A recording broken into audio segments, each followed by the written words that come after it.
दिशोम गुरु शिबू सोरेन हमारे बीच नहीं है, लेकिन शिबू सोरेन से जुड़े अनेकों किस्से हैं, अनेकों कहानियां हैं जो गुरुजी को इतिहास के पन्नों में हमेशा जिंदा रखेंगे।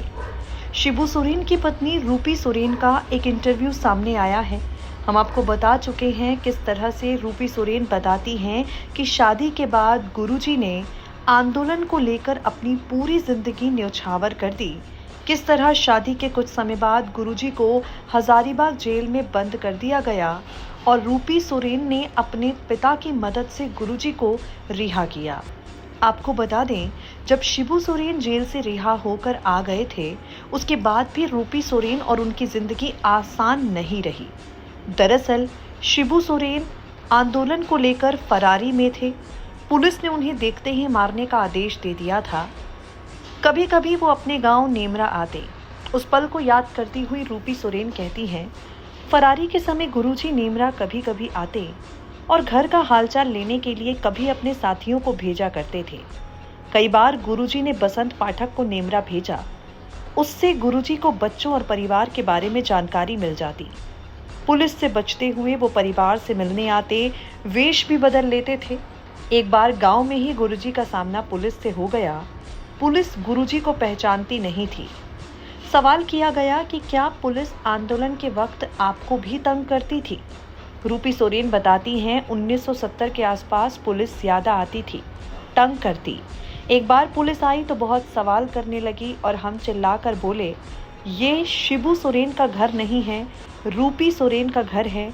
शिबू सोरेन इधर नहीं आते, जहां होंगे वहां जाकर देखें। किसी घटना को याद करती हुई रूपी बताती हैं, जब गुरुजी फरारी में थे, टुंडी के आसपास और जंगल पहाड़ उनका ठिकाना था, लेकिन उनका कुछ पता नहीं चल रहा था।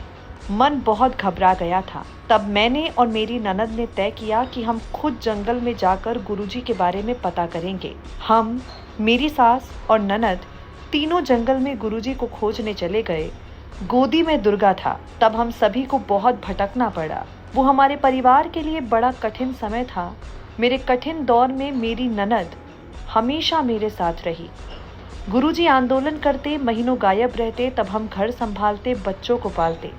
कभी नेमरा तो कभी अपनी मायके चांडिल में रहते। वो संघर्ष का दिन था। धीरे धीरे आदत बन गई। जब गुरुजी जंगलों से बाहर आ गए और खुलकर झारखंड आंदोलन में जुट गए, तब परेशानी कम होती थी। उसके बाद तो कार्यकर्ताओं का हमें पूरा सहयोग मिलता था। एक ज्ञान रंजन थे जो बराबर आते, हमें सहयोग करते। साइमन मरांडी का भी बराबर सहयोग मिलता। विश्वासी लोगों में धान सिंह मुंडारी का नाम याद आता है।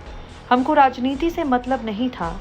ज्ञान रंजन कांग्रेस में थे, लेकिन हम पार्टी पर नहीं जाते थे।